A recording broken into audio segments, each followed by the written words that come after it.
할렐루야. 아멘. 오늘도 찬양 예배를 드리는 사랑하는 여러분 모두에게 하나님의 은혜와 평강이 충만하게 임하시기를 주님의 이름으로 축원합니다. 아멘.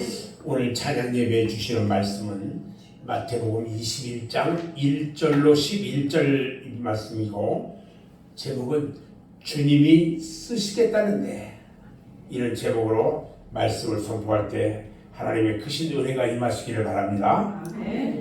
오늘 본문 말씀은 예수님께서 예루살렘 성에 입성하실 때에 그때에 관한 기사입니다.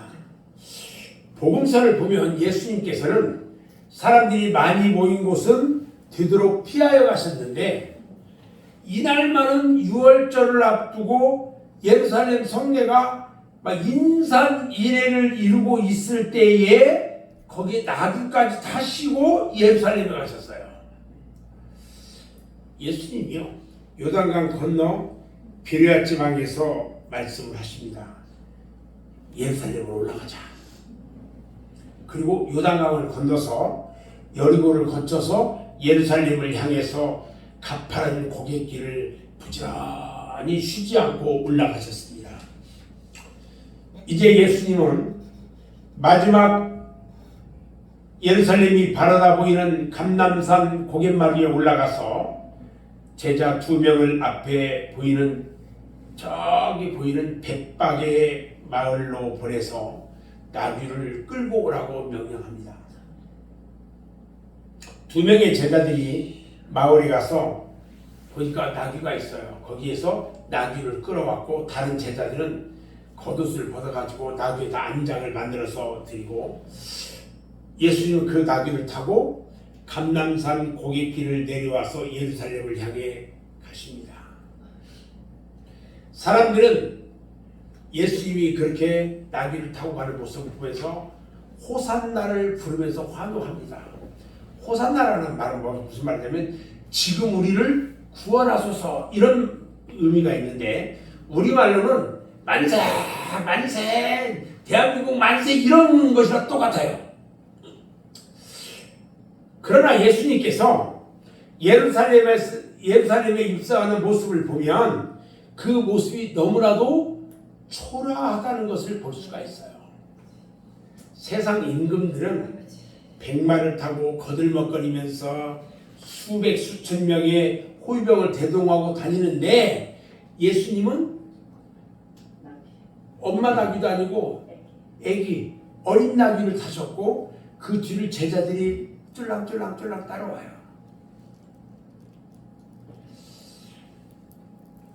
이런 일들은요, 우연히 있는 게 아니에요. 이미 구약에 스가랴 선지자가 예언을 했었어요. 스가랴서 9장 9절에 보면 시온에 따라 크게 기뻐할지어다, 예루살렘에 따라 즐거이 부를지어다. 보라, 네 왕이 내게 임하나니 그는 공의로우시며 구원을 베푸시며 겸손하여서 나귀를 타시니 나귀의 작은 것 곧 나귀 새끼니라. 미리 이것은 예언이 된 거예요. 이 예언은요, 장차 오실 메시아의 모습에 대한 예언이에요. 그래서 예수님이 나귀를 타시고 예루살렘에 입성하신 것은 이 예언이 이루어지게 하시기 위한 거였어요. 사람들이 예수님이 예루살렘으로 오시자 이제는 예수님이 로마의 우리가 학정에서 고통당하는 나라와 민족을 해방시켜 줄 거야, 이렇게 생각한 거예요. 왜냐하면 언젠가 넓은 들판에서 5,000명을 장정 5,000명을 먹이고도 남는 12광주리가 남는 오병의 기적을 그들이 직접 봤어요. 아무것도 먹을 것이 없어도 예수님이 왕만 되면은 우리는 먹고 마음 놓고 먹고 마시고 우리는 아무것도 안 해도 돼, 이런 생각을 하고 있었고요. 또 왕으로 오시기 때문에 이제 로마 통치에서 우리를 해방시켜 줄 거야, 이렇게 생각하고 있었어요. 그러다 보니까 이 사람들이 열렬히 예수님을 환영하는 거예요. 예수님을 환영하는 무리는요, 인산인해를 이룹니다. 예수님을 환영하는 환호성은요, 예루살렘이 막 떠들썩 합니다. 막 그 하늘에 사무쳐요. 그리고요, 오랫동안 로마 합정에 시달렸던 유대 백성들이요, 이제 우리 조국의 해방과 자유가 지금 눈앞에 온 것처럼 막 흥분하기 시작합니다. 막. 이때 로마의 군병들은요, 이제 로마의 통치가 끝났구나, 그렇게 생각하면서 긴장을 하면서 불안한 거예요. 지금 이렇게 예수님께서 이렇게 열광적으로 환영을 받은 것도 처음이에요. 예수님께서 공생의 기간 중에 예수님은 어느 곳에 가든지 환영도 받지 못하고요, 배척만 당했었어요. 고향 나사렛에서는요, 사람들이 예수님을 낭떠러지에 떨어뜨려 죽이라고까지 했어요. 예수님이 병자를 고치고 귀신 들린 자를 고치는 것을 보고서요, 귀신의 왕 바알세부리를 힘입고 귀신을 쫓아내고 있구나 하고 그렇게 이야기를 했어요. 심지어 가족들까지도요, 예수님이 미친 줄 알고 잡아오기까지 했어요. 사랑하는 여러분, 우리가 오늘 이 시간에요, 생각하려고 하는 것은, 유대인들이 예수님을 잘못 알고 환영을 했더라도 그들이 예수님을 열광적으로 환영하고 영광을 돌렸다는 것은 참으로 다행한 일이라는 거예요. 예수님이 마지막 십자가를 지시려고 가는 이 길에는요, 배척을 당하면서도, 예수님이 지금 십자가 지려고 하는데 거기서 배척을 당했으면 어떨 뻔했어요. 거기서까지 배척당하면 어쩔 뻔했냐고요. 그런데 예수님은요, 이러한 인간적인 환영이나 정치적인 찬사에는 관심이 한 개도 없었어요. 왜냐하면 예수님은요, 세상적인 영광을 구하려고 오신 것이 아니라 십자가의 고난을 통해서 인간을 구하려고 오셨기 때문에 그렇습니다. 아멘. 그래서 예수님은 제자들이 서로 높아지려고 하고 예루살렘에 가기만 하면, 너는 오른쪽, 나는 왼쪽 앉게 해달라고. 왼쪽 오른쪽이 뭐예요? 예수님이 왕이 되면 나는 좌의정, 너는 우의정.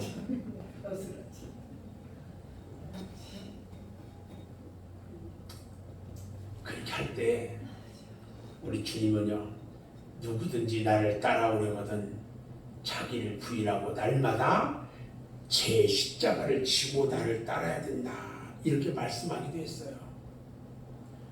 유대인들은요, 나라와 민족을 구해줄 메시아를 간절히 기다렸습니다. 꿈에서도 기다렸어요. 그러던 중에 예수님이 이런 모습으로 오시니까 얼마나 기뻐했겠어요.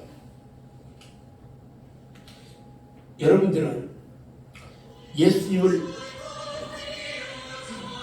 얼마나 열광적으로 영접을 하고 환영을 하였습니까? 얼마나 주님을 사모하고 있습니까? 여러분들은 얼마나 주님의 말씀을 사모합니까? 이 시간 얼마나 은혜를 사모하고 있습니까?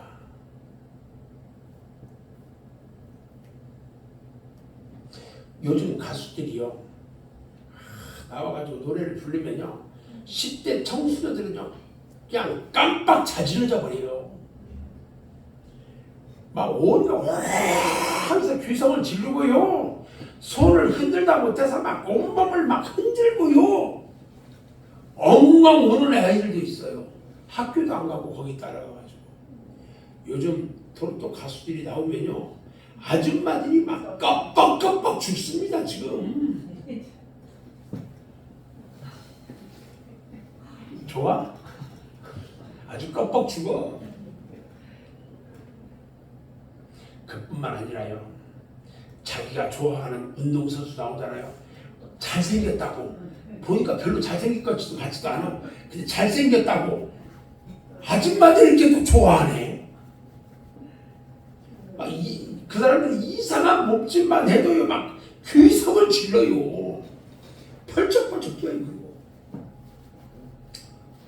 그런데 우리 예수 믿는 우리들은 그 예수님이 바로 나 때문에 내 죄를 사하시려고 십자가에 못 박혀 죽으시고 부활하셨다는데도 아무런 감동이나 감각이 없어요.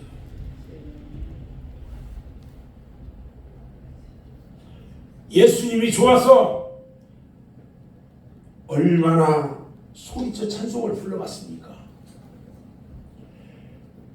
얼마나 목 놓아 울어봤습니까? 기도하면서. 예수님의 은혜가 너무너무 고맙고 감사해서 감당할 수 없어서 몸부림쳐 본 적은 있습니까?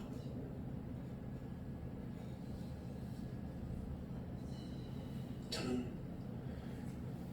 주님이 너무너무 좋아서 한 달 내내 똑같은 찬송만 한 달 내내 불러본 적도 있고요.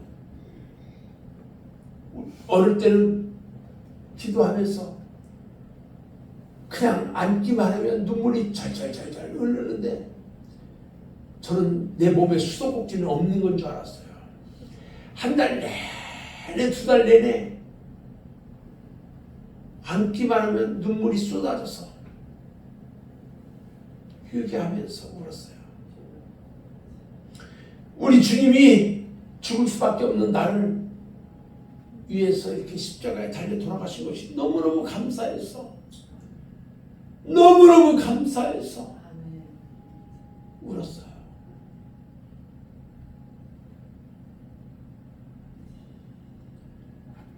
우리 주님이 십자가에 골고다 언덕에 달려있을 때에 내가 거기에 없었다는 것 때문에 너무너무 미안해서 주님 앞에 너무너무 미안해서 회개하면서 울었어요.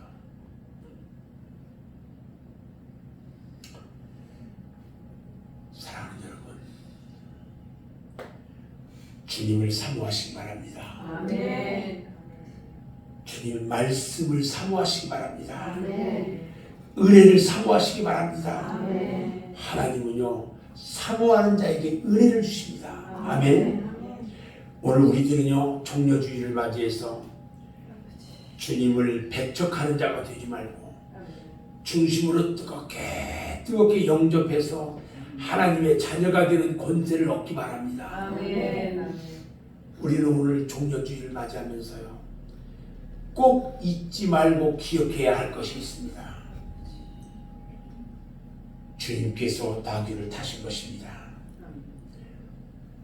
봐요. 그런데 그 나귀가 어디서 났어요? 베다니 마을에 이름도 밝혀지지 않은 사람이요 주님을 위해서 제공해 주었습니다. 그래서 오늘 나귀에 얽힌 사연을 통해 가지고 같이 한번 은혜를 받아보려고 하는 거예요. 이름도 없이 하나님 앞에 드린 나귀 주님이 쓰시겠다는데 여러분 주님이 필요하다면요 무엇이든지 드려야 합니다. 아멘. 아멘. 아멘. 그런데 잘 안 드리려고 해요. 예수님 일행이요 오늘 감남산 언덕에서 잠시 쉬면서 가쁜 숨을 고르고 있었어요. 예수님께서 두 명의 제자를 마을로 보내면서 너희는 맞은편 마을로 가서 봐라. 그러면 거기 매어있는 나귀하고 나귀 새끼가 있을 건데 그것을 풀어가지고 내게로 가져와라. 만일 누가 뭔 말을 하면 주가 쓰시겠다고 하라. 그러면 보내줄 거야. 이 말씀을 듣고 두 제자가 백박의 마을로 갔습니다. 말씀하신 대로 제자들이 가서 보니까 나귀 새끼가 문 앞거리에 매여 있는데 그것을 푸니까 거기 있던 사람 중에 한 사람이 그 나귀 새끼를 풀어가지고 뭐 하려고 하느냐 물어요.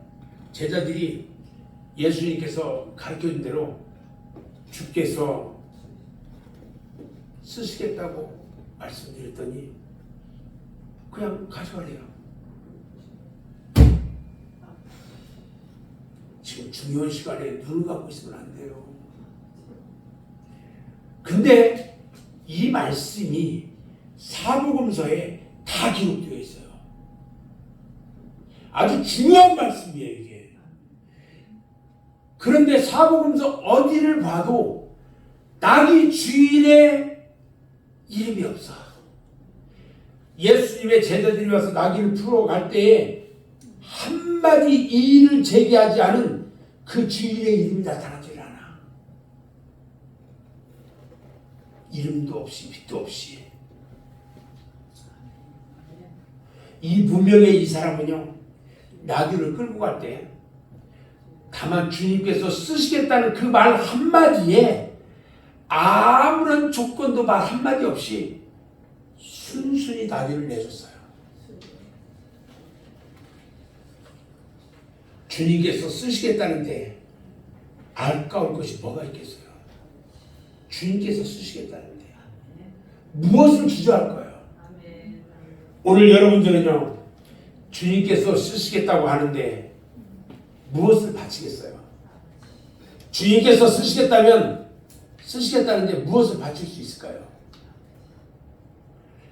주님께서 필요하다는데 무엇이 아까울까요? 바로 나귀의 주인과 같이 주님을 위해서라면 내가 가진 것 모두를 드려도 아깝지 않고 내 생명까지도 바칠 수 있어야 한다는 것입니다. 아멘. 그런데요, 우리 주님의 요구는요, 때와 시기가 따로 없다는 거예요. 잘 아셔야 돼요. 마가복음 11장 13절 말씀을 보면 예수님께서 길을 가시다가 시장하셔요. 그래서 저 보니까 무화과나무가 있어서 무화과나무 인데 가서 열매를 따서 잡수시려고 했다가 열매가 없으니까 어떻게 해요? 이제부터 영원토록 사람이 너에게서 열매를 따먹지 못할 거라고 저주를 하니까 나무가 말라 죽었어요. 근데 우리가 이 사건에서 주의해서 봐야 될 부분이 있어요. 마가복음 11장 13절에 보면 무화과의 때가 아니다 그랬어. 그러니까 무화과가 열매를 열지 않을 때에 예수님이 그 나무한테 갔어. 근데 없더라는 거야, 열매가. 그래서 저주라고 했는데, 자, 우리 예수님이 무화과가 열릴 때가 됐는지 안 됐는지 모르고 갔을까요? 우리는 이 시간에요, 무화과나무는 이스라엘 백성들을 상징하고 있다는 것을 알아야 돼요. 오늘날에 우리 그리스도인들을 상징하고 있다는 것을 알아야 돼요. 무화과나무는 지금의 우리 믿음의 사람들, 그리스도인들을 상징하는 거예요. 예수님은 열매가 맺힐 시기와 때도 모르고 나무를 저주와서 말라 죽게 했느냐? 우리가 이렇게 말할 수 있어요. 그러나 영적 무화과나무인 우리들은 주님께서 무화과 열매를 요구하실 때에 언제든지 그 열매를 드릴 수 있어야 한다는 것입니다. 아멘. 주님, 지금은요 때가 아니라서요 열매가 없어요. 나는 주고는 싶지요. 그런데 열매가 없어요. 다음에요 열매가 많이 열리면 드릴게요. 아니면 주님, 지금 열매가 없는데요 내년에 열리면 줄게요.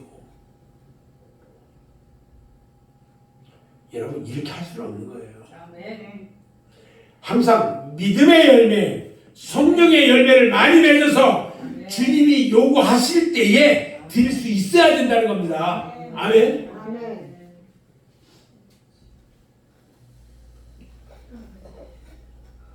그리고요, 주님이 요구하시면 즉시 드려야 돼요. 아멘. 아멘. 아멘.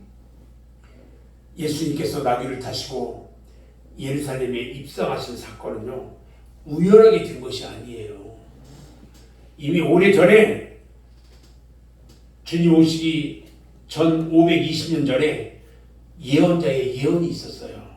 스가랴서 9장 9절을 보면요, 시온에 따라 크게 기뻐할지어다. 예루살렘에 따라 즐거이 부를지어다. 보라, 네 왕이 내게 임하시나니 그는 공의로우시며 구원을 베푸시며 겸손하여서 나귀를 타시나니 나귀의 작은 것 곧 나귀 새끼니라. 나귀 새끼를 탈 것까지 다 예언하셨어요. 이 예언의 말씀을 이루시려고 예수님은 나귀를 타시기 위해서 제자들을 벳바기의 마을로 그 베다니로 보내면서 마을 어귀에 매인 그 나귀를 가져오라고 그렇게 했던 거예요. 예수님의 말씀에 따라서 마을로 내려가 보니까요, 정말 나귀가 매어 있단 말이죠. 그 매인 나귀를 딱 푸니까 주인이 왜 남의 나귀를 가져가려고 하느냐 이렇게 말해요. 그래서 제자들이 예수님 말씀대로 주님이 쓰실 겁니다 그렇게 얘기하니까 그 나귀 주인이요, 그 얘기 듣고 아무 말도 없이 알았어요, 가져가세요 하는 거야. 그런데 이 나귀를 제공한 사람이 누군지를 알 수가 없다는 거예요. 이름도 없이 빛도 없이 주님을 섬기는 자들, 여러분, 그런 여러분들 되시기 바랍니다. 아멘. 저는 우리 성도들 같이 식사 준비도 하고 이 모양 저 모양으로도 하나님 앞에 섬기고 이런 것들을 보면 참 감사해요. 그러나 주님이 쓰시겠다고 할 때 언제든지 사용되어지면요, 우리 주님께서 놀랍게 축복하실 겁니다. 아멘. 오늘 지금 주님이 쓰시겠다는 말에 선뜻 이 나귀를 내어준 것을 보면 아마 그 사람은 믿음이 좋은 사람 같아요. 우리 성도들처럼 믿음이 다 좋은 것 같아요. 아멘. 아멘. 그 나귀 주인이요, 그 나귀를 지금까지 거의 잘 길렀어요. 그리고 한 번도 타보지도 않고요, 한 번도 등짐을 실어가지고 부린다든지 부려본 적도 없고요, 짐을 실어보지도 않은 그 한 번도 시켜보지도 않은 나귀를 주님께 그냥 드렸어. 우리가 여기서 발견할 수 있는 것은 뭐냐면요, 주님의 필요에 한 인간이 순응했다는 거예요. 아멘. 베다니 마을의 나귀 주인이요, 주님께서 쓰시겠다는 말 한마디에 자기의 소유권 문제나 다른 문제를 개의치 않고 그냥 바로 나귀를 드렸다는 거예요. 아브라함이요, 하나님께서 자기의 독생자를 바치라고 했을 때 하나님의 요구대로 자신의 아들을 바쳐요. 그래서 그의 신앙은 위대한 신앙이 됐고 하나님께서 그를 인정하셨어요. 우리 하나님으로부터 인정받는 믿음의 사람이 되어야 돼요. 아멘. 오늘 본문 말씀 3절에 보니까요, 만일 누가 무슨 말을 하거든 주가 쓰시겠다 하라. 그리하면 즉시 보내리라. 이 말 중에 주가 쓰시겠다, 이 말이요, 우리 심령에 강하게 부딪혀와야 돼요. 아멘. 주가 쓰시겠다. 주가 나를 쓰시겠다. 아멘. 나를 보세요. 주님이 나를 쓰시겠다. 아멘. 그러면 여러분 드려야 돼요. 쓰겠다고 할 때 드려져야 돼요. 아멘. 오늘 일부 예배 때 주님께서 특송을 했으면 좋겠다 하면서 말씀하셔요. 계획이 전혀 없어. 광고 주지도 않았어. 그래서 권사님 특송해요 그랬더니 아멘 했을까요? 예? 깜짝 놀랐어요. 예? 그런데 그 권사님이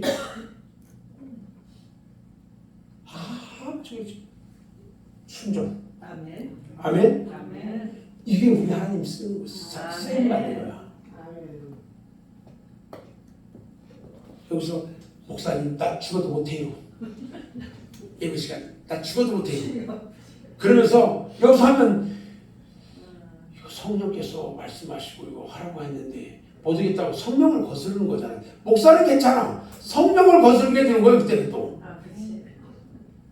근데 왜요? 그러다가 아멘 하고 가서 아멘. 아침부터요 이 혼자 덕장시킨다는 게 쉬운 게 아니에요. 그게 목소리도 잘 안 나와. 거기다 또 뭐 이 음정도 목사님이 이거 맞춰주지도 않고 그래가지고 얼마나 힘들었을 것이요. 그런데 은혜는 또 잘했어. 아멘. 여러분들 누구 시킬지 모르니까 다 미리미리 준비하고 있어요. 아멘. 뭐 갑자기 뭐 이옥선 집사 나와서 찬송하라고 그러면 뭐 고요한 밤 거룩한 밤 그 갑자기 그걸 한 그렇게 안 하기. 하나님의 요구에 자기 자신을 드린 것처럼 우리도 하나님께 드려져야 돼요. 아멘. 백박의 이 맞은편 마을 한 무명의 사람 우리가 기억해야 될 것은 예수님과 사전 약속도 안 돼 있어. 근데 예수님이 쓰시겠다고 하니까 서슴지 않고 타보지도 않은 나귀를 그냥 줘.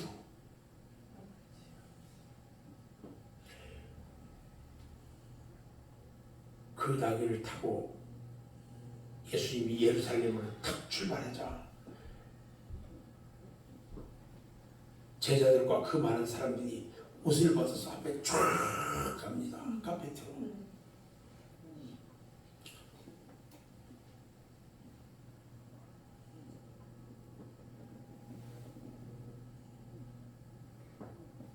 사랑하는 여러분, 저를 보세요. 여러분들은 주님을 위해서 무엇을 드렸습니까? 주님은 우리를 위해서 목숨까지 주셨는데 우리들은 주님을 위해서 무엇을 얼마나 드렸나요? 나귀를 드린 사람과처럼 그 사람처럼 주님을 위해서 뭔가 드리고 있습니까? 우리는 진정 고마운 사람에게는요 아까운 것이 없어요. 무엇이든지 다 드려도 늘 아쉽고 부족한 마음이 있어요. 이 시간에 우리는요 주님이 나에게 요구하는 것이 무엇인가를 깨달아야 합니다. 우리 주님은요 우리에게 열매 맺기를 요구합니다. 아멘. 무슨 열매를 맺기를 원하냐? 믿음의 열매 맺기를 원하셔요. 그래서 우리는 믿음의 열매를 맺어야 합니다. 히브리서 11장 6절에 있는 말씀처럼 믿음이 없이는 기쁘게 못한다고 했어요. 아멘. 믿음이란 우리가 신앙생활하는 기본이 되는 거예요. 아멘. 마치 사업이나 장사를 하는 사람에게 그런 사람들과 비교해 본다면 자본과 같은 거예요. 믿음의 자본이 우리는 넉넉해야 한다는 거예요. 아멘. 히브리서 11장에는요 믿음으로 산 인물이 참으로 많이 기록되어 있어요. 믿음은요 생활의 열쇠가 돼야 돼요. 축복의 열쇠가 되는 것이 믿음이에요. 아멘? 아멘? 아멘. 믿음은요 바로 믿음은 능력을 얻게 되고요 기적을 일으키는 거예요. 아멘? 아멘.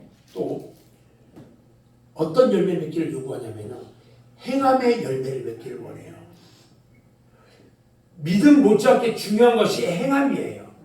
야고보서 2장 14절 17절 보면 내 형제들아 만일 사람이 믿음이 있노라 하고 행함이 없으면 무슨 유익이 있으리요. 그 믿음이 등이 자기를 구원하겠느냐. 만일 형제나 자매가 헐벗고 일용할 양식이 없는데 너희 중에 누구든지 그에게 이르되 평안히 가라 덥게 하라 배부르게 하라며 그 몸에 쓸 것을 주지 아니하면 무슨 유익이 있으리요. 이와 같이 행함이 없는 믿음은 그 자체가 죽은 것이라.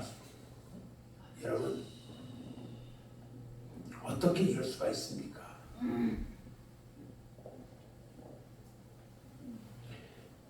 형제들 가운데 자기가 믿음 있다고 하면서 형제들 중에 어려운 사람이 있는데 주지도 않고 그냥 잘 가.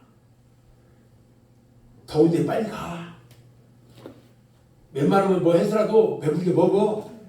주지도 않고.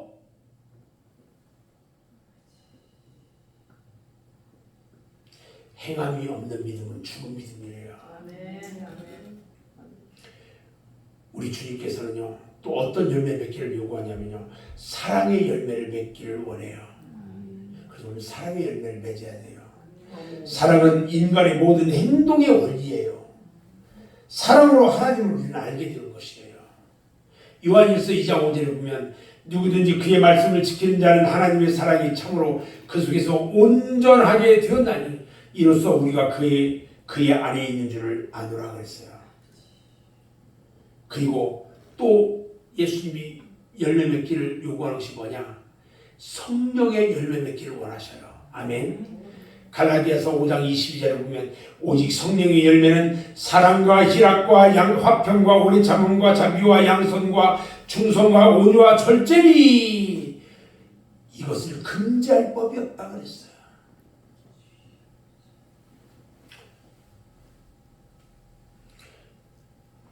우리 주님이 내게 요구하는 것이 또 뭘까요? 예수님은 성도들이 하나님의 말씀대로 살기를 요구합니다. 진실로 예수님이 바라시는 것은요, 모든 사람들이 하나님의 말씀대로 살고 그 말씀대로 순종해서 하나님의 은혜와 축복을 받고 하나님 나라에 들어가는 거예요. 예수님께서도 마태복음 7장 21절에서 말씀하기를 나더러 주여 주여 하는 자마다 다 천국에 들어갈 것이 아니요 다만 하늘에 계신 내 아버지의 뜻대로 행하는 자라야 들어간다. 여러분, 내가 주여 주여 하면서 예수 잘 믿는 것처럼 해봐도 하나님 우리 아버지 뜻대로 행하지 않는 자, 그 자들은 천국에 들어갈 수 없대요. 교회에 나오기는 나오는데 아버지의 뜻대로 행하지 않는 자, 천국에 들어갈 수 없대요. 내가 얘기하는 게 예수님께서 말씀하신 거예요, 이게. 저는 이제 결론을 말할 건데요. 베다니 마을에 나귀를 드린 사람처럼, 그리고 겉옷을 벗어서 주님 앞에 깔고 종려나무 가지를 흔들면서 호산나를 부르는 마음으로 이 시간 주님을 영접하기 바랍니다. 아멘. 그리고 이 시간에 주님께서 흘리신 보혈의 의미가 나에게 어떤 관계가 있는지 마음속 깊이 생각해 보기를 바랍니다. 아멘. 주님이 흘리신 보혈은요, 바로 나와 여러분의 죄값으로 흘리신 거예요. 이 보혈로 인해서 죽어야 할 몸이 살았고요. 내가 죽어야 할 것은 주님이 대신 죽고요. 그 은혜를 받고도 무감각 상태로 있다면 우리는 안 주는 거예요. 오늘 종려주의를 통해서 주님의 은혜에 만분의 1이라도 보답하는 의미에서 새로운 각오와 결심을 해야 합니다. 주님의 고난당하신 것을 어떤 추상적으로 어떤 관념적으로만 생각할 것이 아니라 실제로 체험되어지는 이번 고난주간이 되어야겠다 생각이 됩니다. 내일 아침부터 시작되는 고난주간 특별 새벽기도 길들이면 빠지지 않았으면 좋겠다는 생각도 먼저 듭니다. 갈라디아서 6장 17절에 사도 바울의 말씀처럼 내가 내 몸에 그리스도의 흔적을 찢었다 그랬어요. 이 말처럼 우리가 예수 그리스도와 함께 그리스도의 고난이 나에게 체험되어지는 그런 고난주간이 되어서 더욱 은혜 가운데 풍성하고 충만하게 되기를 주님의 이름으로 축원합니다. 아멘. 기도하겠습니다.